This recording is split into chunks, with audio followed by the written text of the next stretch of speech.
Hi friends, welcome to KVV vlogs. Vedavarnika Annaprasana next part. So గంగాజలంతో శుద్ధి చేసుకున్న తర్వాత స్వామివారు ఆశీర్వదనాలు అందించారు. సో పసుపు ప్రతిమకి పసుపు కుంకుమ పెట్టమని చెప్పారు.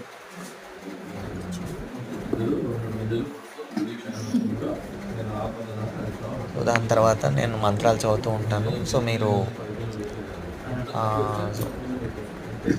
పశుప్రతిమకి ఎక్కువ కాకుండా కొంచెం ఒక 2-3 అక్షంతలు తీసుకొని నేను మంత్రోచ్చారణ చేస్తూ ఉంటాను. నాతో పాటు మీరు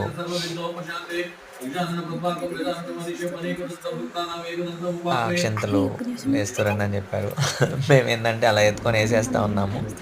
సో అలా కాదు, ఏ వేలు పెట్టుకొని వేయాలి, ఏ వేలు యొక్క ప్రాముఖ్యత ఏంటి, సో బొటన వేలు, చూపుడు వేలు, మధ్య వేలు, చిటికిన వేలు, సో ఏ వేలు వాడాలి, ఏ వేలు ఎప్పుడు వాడాలి,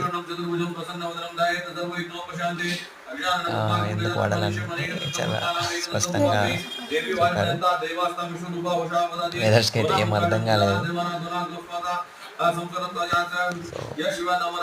పూజ ప్రక్రియని కంటిన్యూ చేశారు. సో స్వామివారు మంత్రోచ్చారణ చేస్తూ ఉన్నారు.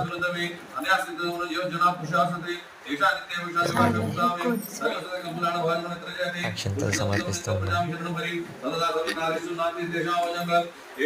వేదర్స్కి ఏం చేయాలో అర్థం కావట్లేదు. ఇంకా మేము పూజలో పడిపోయాము, వాడిని పట్టించుకోలేదు. స్వామి ఏం చెప్తున్నారు, వీళ్ళు ఏం చేస్తున్నారు అర్థం కాలేదు. నేను ఇందాక చెప్పినట్టుగా ఇప్పుడు వేదర్స్ అక్కడి నుంచి అక్షంతలు వేయలేడు కాబట్టి సో మేము వేస్తూ ఉన్నాము. సో వాడు నన్ను ముట్టుకొని ఉంటే సరిపోతుంది అన్నట్టు, అంటే వాడు పూజ చేసిన.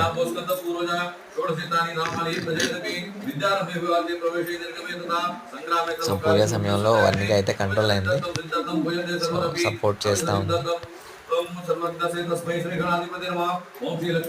శాంతంగా